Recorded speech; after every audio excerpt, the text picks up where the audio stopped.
Shikues të televizionit Skan, jemi në këtë pjesë të dytë të Data Room për të analizuar vendimin e fundit të ndryshimit e kabinetit qeveritar. Kemi pasur një lëvizje të fortë të njoftuar mbrëmjen e sotme për ndryshimin e kabinetit qeveritar, lëvizje të cilat ishin paralajmëruar më parë ose përfliteshin se do të bëheshin, ndërkohë kryeministri Edi Rama ditën e sotme ka mbajtur mbledhjen me grupin parlamentar ku ka diskutuar qasjen që do të ketë Partia Socialiste ndaj drejtësisë, sidomos pas vendimit të pezullimit të zëvendës kryeministres, dhe sigurisht ka ardhur dhe vendimi i dytë, pra përveç ankimimit juridik edhe disa ndryshime në kabinetin qeveritar, të cilat do të analizojmë mbrëmjen e sotme. Të ndalemi pak për të analizuar se kush janë lëvizjet e kryeministrit. Në fakt kemi Albana Koçiun, e cila është emëruar zëvendës kryeministre. Albana Koçiu ka qenë më herët ministre e brendshme dhe është një nga drejtueset më të gjata të administratës publike, ka qenë drejtuese e departamentit të administratës publike që nga viti 2013 dhe sigurisht që nga shtatori me pas procesit zgjedhor që u bë dhe ndryshimit e kabinetit qeveritar, ajo mori detyrën e ministres së brendshme dhe në fakt për herë të parë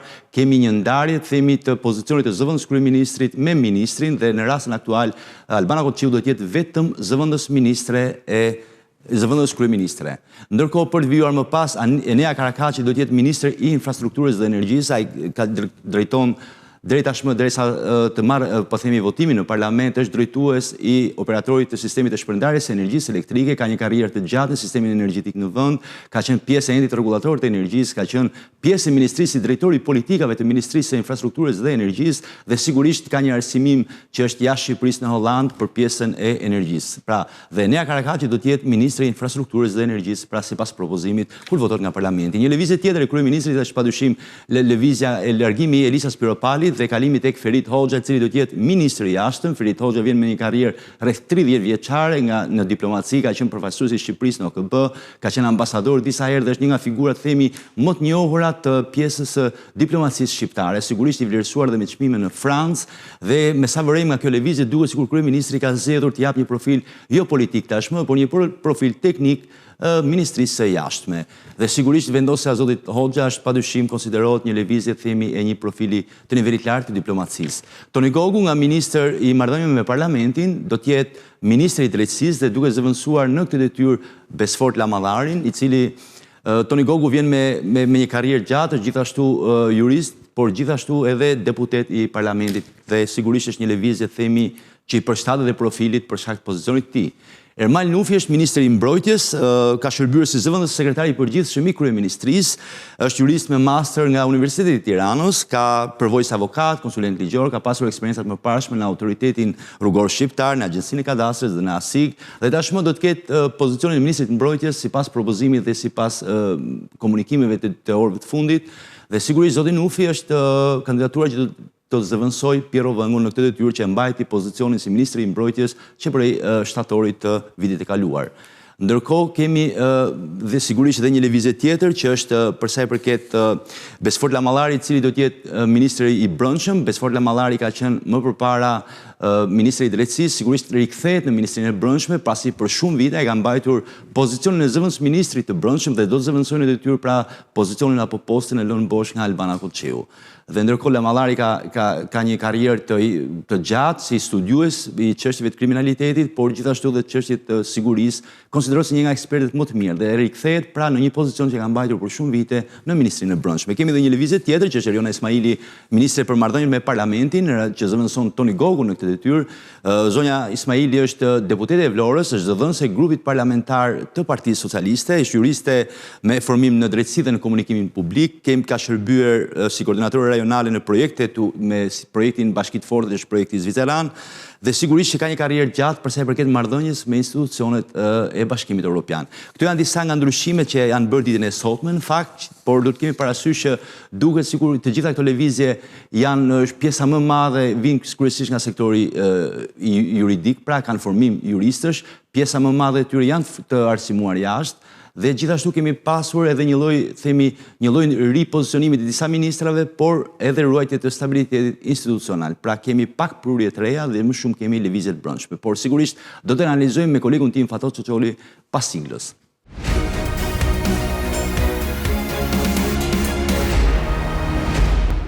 Kam kënaqësinë të kem në lidhje direkte kolegun tim Fatos Çoçoli për të analizuar ndryshimet e orëve të fundit në kabinetin qeveritar. Fatos, të përshëndes. Përshëndetje, Krishnik. Si lexoni ndryshimet e fundit në kabinetin qeveritar?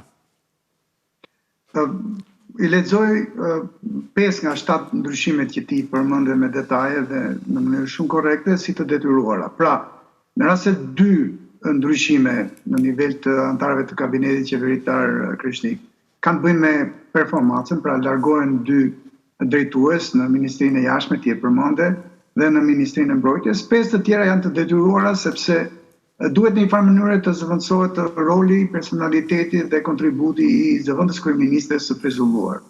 Kështu që të 5 ato kanë lidhje, nga që duhet patjetër të jetë në një pozicion të zëvendës kryeministrit dikush, është domethënë po kalon tani Zoja Koqiu që ka mbajtur deri tani Ministrinë e Mbrojtjes, nuk është kollaj të mbash edhe një portofol ministror edhe të bësh rolin edhe detyrat shumë të rëndësishme të një zëvendës kryeministri. Kështu që kryetari i qeverisë ka gjykuar që Zoja Koqiu mund ta përballojë detyrën e vështirë të postit të zëvendës kryeministrit, duke qenë e detyruar të lirojë detyrën që mban deri tash që është Ministria e Brendshme.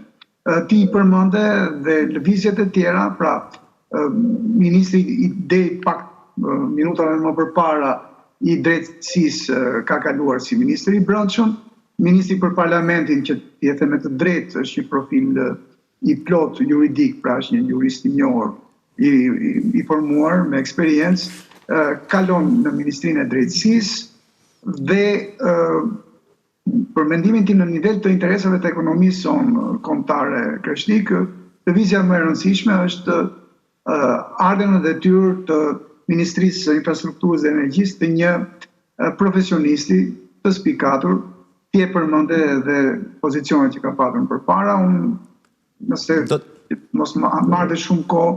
Do të analizojmë secilin prej tyre faktorëve. Do analizojmë secilin prej tyre. Nga qershori Krishnik i 2023 deri tashti ka qenë në një detyrë shumë sfiduese që është administratori i përgjithshëm i OSHA-s, që njohin gjithë qytetarët tanë, pra i operatorit të shpërndarjes energjisë elektrike, ka punuar mirë, ka bërë mirë. OSHA në këto 2 vite shumë e gjysmë, pra 2 vite 7 muaj, në drejtimin e tij ka përmirësuar shumë tregues kryesor të aktivitetit të vet. OSHA është një strukturë etike publike, pra një kompani në sjell energjinë në nivel të shërbimit ndaj qytetarit në drejtimin e tij. Ky shërbim është përmirësuar mjaft. Njëjtë si ato urgjencat e ambulancave që ne kemi të përmirësuara, kjo është e vërtetë. Edhe urgjenca e nevojës për të patur drita apo për shërbimet të tilla është përmirësuar në kohën e drejtimit 2 vjetë e 7 muaj të zotit Karakaçi. Kështu që më duket një zëvendësim dedikuar, sepse personaliteti i zëvendës kryeministres së pezulluar është shumë dimensional sesa vetëm i drejtimit të kësaj ministrie, shumë të rëndësishme, është një superministria, e kemi diskutuar dhe disa herë tjera është Krishnik, dhe kështu duhet të jetë, pra është energjia së bashku me infrastrukturën, me veprat publike, pra kryesore mallore. Kështu që gjykoj se është një lëvizje e goditur për të zëvendësuar dedikuar, se nuk mund të zëvendësuar tërësisht personaliteti dhe kontributi zëvendës kryeministres së pezulluar, deri diku në një mas të mirë. Ti e përmende është një profil që ka të bëjë me eksperiencë në menaxhimin e energjisë, që është një nga detyrat themelore të kësaj superministrie. Në nivel të infrastrukturës, kuptohet që uroj që ta ndihmojnë shumë, meqense në këtë lëmë, në këtë fushë zoti Karakaçi nuk ka eksperiencë, por jam i bindur duke parë se si ka bërë mirë për të mirën publike Krishnik në nivel të drejtimit të OSHA-s, që do ta marrë veten shpejt mirë dhe do jetë në krye të detyrës ashtu si kërkon në sfida e momentit. E di se sa sfida kemi ne sot me disa dëmtime infrastrukturore të rëndësishme. Nëse mundem, kemi një qeveri për momentin edhe i aktivitetit të segmentit prenjas libresh. Kemi një qeveri më shumë politike apo më shumë teknike tashmë, se duket sikur profilet janë shumë teknike, po themi pak lëvizje politike. Në nivel të marrëdhënieve me jashtë është më shumë teknike, ti e përmende, është një diplomat karriere, është shumë mirë që është kështu. Është ndër rastet e rralla deri tani në këto, si thua, gati 30 vjet të pluralizmit tonë që kemi një diplomat karriere të spikatur, ti e thesh një figurë që njihet edhe në botën diplomatike perëndimore. Pra është realisht një zëvendësim i mirë. Diplomacia shqiptare, marrëdhëniet me jashtë përfitojnë. Uroj të jetë dhe një menaxher i mirë, se jo gjithmonë një diplomat i mirë karriere apo një profesionist i një fushë të caktuar kreshnik mundet të mbajë detyra me një dimension shumë të gjerë, siç është drejtimi i një dikasteri. Por as e diskutohet që profili i qeverisë sot, sidomos me ardhmjen e zotit Hoxha në drejtimin e marrëdhënieve tona ndërkombëtare, është më teknik. Fatos, do bëjmë një shkëputje të vogël, Fatos. Nuk ka asnjë gjë të keqe, përmend edhe një herë profesorisë Krishnik, ne vetëm fitojmë në këtë nivel. Gjithashtu Fatos, do bëjmë një shkëputje të vogël publicitare për të rikthyer sërish në bisedë me kolegun tim Fatos Çoçolli, për të analizuar ministrat.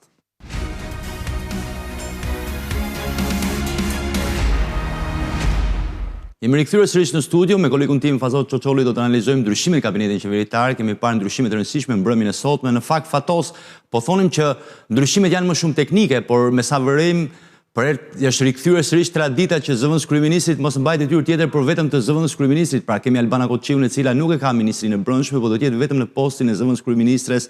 Në fakt, është një sinjal apo është thjesht një zgjidhje menaxheriale për në një rast tjetër, po themi që mos ketë Besoj se zgjidhja menaxheriale është e pamundur që të dyja këto detyra të mbahen nga çdo antar i kabinetit, cili do apo cila do qoftë ajo. Çfarë mbulonte zëvendës kryeministre e pezulluar, nuk mund ta mbuloj dot kush kollaj. Ishte në të njëjtën kohë dhe koordinatore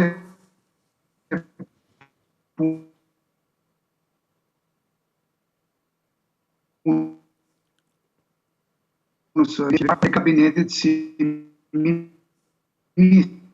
Është mendimin tim një domosdoshmëri me pezulluar ne dim nga një person i vetëm.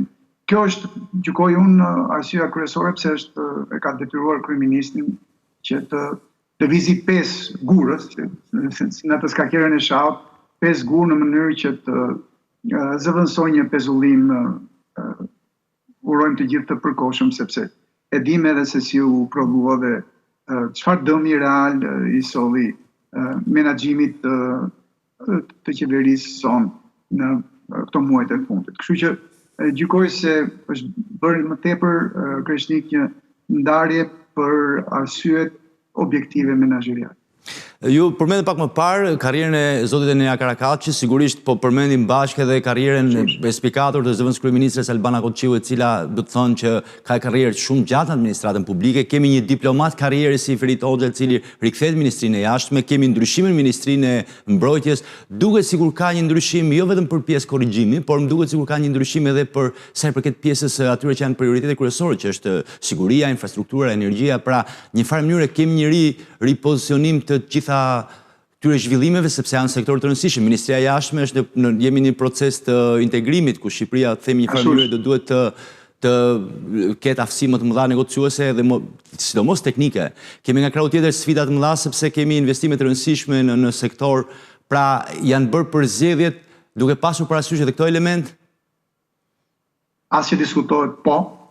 Pra, nuk është se ka ndryshuar në gjë në profilin qeverisës, sfidat përparësit janë po ato, është Shqipëria e vitit 2030, pra integrimit, jetë përmendje me të drejtë, ardhja në marrëdhëniet diplomatike, marrëdhëniet e jashtme të vendit, që pjesë të mirë është edhe detyra e integrimit brenda marrëdhënieve të jashtme, brenda diplomacisë, e një diplomati karriere, e një profesionisti të fushës vetëm ndihmon në këtë fushë, sepse niveli i Kreshnik i përshpejtimit të integrimit është i tillë që realisht do këllqe shumë të sprovuara për ta përballuar. Në fakt, a ka sfida... Përpara 2 largimet, të lutem. A ka sfidat me njëherë për ministrat e rinj?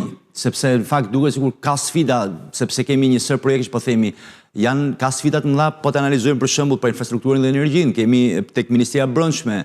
Pra ka sfidat mëdha për ministrat e rinj? As që diskutohet, kjo qeveri edhe me ministrat e mëparshëm ishte përpara disa sfidave shumë të forta, nuk është se sfidat kanë ndryshuar pse erdhi riformatimi i qeverisë. Riformatimi i qeverisë për hiqë ato dy çështje të performancës që ti përmenda që në fillim, pra Ministria e Jashtme dhe Ministria e Mbrojtjes, ka të bëjë me atë hall të madh që kemi brenda qeverisjes son, pezullimi i zëvendës kryeministres. Kështu që kjo është përballimi i këtyre sfidave është menduar dhe janë përzgjedhur njerëzit që më duken njerëzit e duhur të përzgjedhur, pra me këto 5 lëvizjet e kabineteve të ndryshme, ndarja nga detyra e zëvendës kryeministrit te përmendë me shumë të drejtë zonja Kuçio që vjen vetëm me këtë detyrë, ka eksperiencë shumë të gjatë në administratën publike, është personi i duhur për të menaxhuar se çfarë është zëvendës kryeministri, është praktikisht një koordinator në emër të kryeministrit mes dikastereve të ndryshme. Kështu që në administratën publike zonja Kuçio ka qenë edhe drejtoreshë e Departamentit të Administratës Publike, mund të bëjë shumë mirë në këtë pozicion. Pastaj në nivel të sfidave e përmendëm Ministria e Jashtme me këtë profil shumë të qartë diplomatik, diplomat të racës që i themi ne kështu me gjuhën e zakonshme të zotit Hoxha, dhe në nivel të Ministrisë së Mbrojtjes këto 7 muaj të qëndrimit të ministrit të mëparshëm ishin dhe një gur prove. Ministria e Mbrojtjes është në një sfidë të jashtëzakonshme, është rritur shumë fort buxhetin, e dim të gjithë, edhe në nivel të respektimit të kërkesave të NATO-s, si vend antar i NATO-s, por kemi dhe shumë ristrukturime brenda ushtrisë son, brenda aktivitetit të mbrojtjes son, dhe do sfida e doj që performanca tashmë të matet me muaj, në mos edhe me javë, dhe gjykoj se është çështje performance që është, si thua, zëvendësuar një lloj si edhe me Ministrinë e Jashtme. 5 lëvizjet e tjera pastaj tham, është çështja që të rimerret deri diku ajo humbje e pësuar me rolin që kryente më përpara zëvendës kryeministja e pezulluar sot. Pra, shikoj që sfidat janë po ato, dashur Kreshnik, por njerëzit në këto pozicione janë vendosur mirë, dur për t'i përballuar, sidomos qeverisja e vetë qeverisja e kabinetit qeveritar që e kërkon patjetër një pozicion zëvendës kryeministri për një koordinim të domosdoshëm. Në nivel të drejtimit të Ministrisë Infrastrukturës dhe Energjisë ka ardhur një profesionist, e përmendëm dhe ti i them detaje pozicionet e mëparshme të zotit Karakaçi, është njëri shumë i komunikueshëm, mjaft i hapur dhe transparent, gjykoj se do të bëj mirë në këtë detyrë të vështirë që sapo i caktoi kryeministri. Një ndryshim i rëndësishëm ka qenë padyshim në Ministrinë e Brendshme, ku Ministri i Drejtësisë së Mëparshëm Besfor Lamallari është rikthyer në Ministrinë e Brendshme, ku dikur ka shërbyer si, po themi, ka qenë zëvendës ministër në atë. Sigurisht para se të bëjë zëvendës ministër ka pasur një sër studimesh në fushën e sigurisë dhe të krimit, për cilat është bërë njohur të projekte ndërkombëtare. Rikthimi i Lamallarit në Ministrinë e Brendshme, po themi tashmë me pozicionin e titullarit të institucionit, si do ta analizoni, themi, është një zgjedhje? Atëherë, përveç, si thua, domosdoshmërisë, zëvendësimit në një farë mënyrë të rolit të luajtur, që nuk zëvendësohet tërësisht, është e pamundur të zëvendës kryeministres së pezulluar, Kreshnik do të thoja që është patjetër edhe ky dimensioni i zotit Lamallari, pra kemi një specialist të nivelit të lartë të çështjeve të sigurimit, jo vetëm të sigurimit ballkanik, po sigurimit evropian, është pikërisht zoti Lamallari, i e përmendë përmes projekteve që ai ka marrë pjesë për çështjet e sigurisë, është figurë e njohur është shumë mirë, i bën shumë mirë Ministrisë sonë të rendit, sepse kemi shumë gjëra për të rregulluar aty, jo vetëm në nivel të komunikimit me qytetarin, të transparencës së kësaj ministrie, por edhe në nivel të garantimit të një sigurie të plotë të aktivitetit normal të vendit. Ne dim që garantuesi kryesori i rendit dhe i sigurisë është kjo ministri. Kështu që gjykoj se ardha e zotit Lavallari do të jetë një vlerë e shtuar. Kemi dy emra të rinj në fakt. Nea Karakaçi patjetër, por duke qenë se ka drejtuar një nga kompanitë më të rëndësishme dhe më të mëdha në vend, është pak më i njohur, themi, Teosh Eja, por kemi Ermal Nufin si ministri i mbrojtjes, që zëvendëson në detyrë Pirro Vëngun, sigurisht ka qenë zëvendës sekretari i përgjithshëm i kryeministrisë dhe një farë mënyrë më pak ndoshta njohur për opinionin publik, duke qenë se ka pasur profil teknik. Kemi dhe tjetër Eriona Ismaili, e cila vjen si ministre për marrëdhënien me Parlamentin, deputete e Vlorës, por gjithashtu zëdhënës e grupit parlamentar Partisë Socialiste, me një karrierë po themi edhe në komunikim, por gjithashtu edhe në projektin me pushtetin vendor. Prurjet e reja, pra kemi si vreni prurjet e reja, pra do të jenë po themi duken premtuese nga jetëshkrimi i tyre, nga profili teknik i tyre. Po, ka një profil të spikatur, duhet thënë që për ministrin e ri të mbrojtjes, ndoshta kryeministri e ka parë edhe në punë, sepse disa po e përmendej që muajt e fundit ka qenë një pozicion të rëndësishëm drejtues brenda strukturës së kryeministrisë, kështu që gjykoj se aty kërkohet performancë, kërkohet një punë shumë intensive dhe me rezultate konkrete në Ministrinë tonë të mbrojtjes, e përmendëm pak edhe sfidat e forta që ka kjo ministri. Mendoj se ai do të bëjë mirë dhe besimi që i është dhënë do të justifikohet. Në nivel të marrëdhënies me Parlamentin, po kemi një kampionë të shoqërisë civile, ta quajmë kështu, një personalitet i angazhuar qoftë në shoqërinë civile, qoftë edhe në jetën politike, me pozicionin që ka mbajtur brenda partisë që sot qeveris vendin.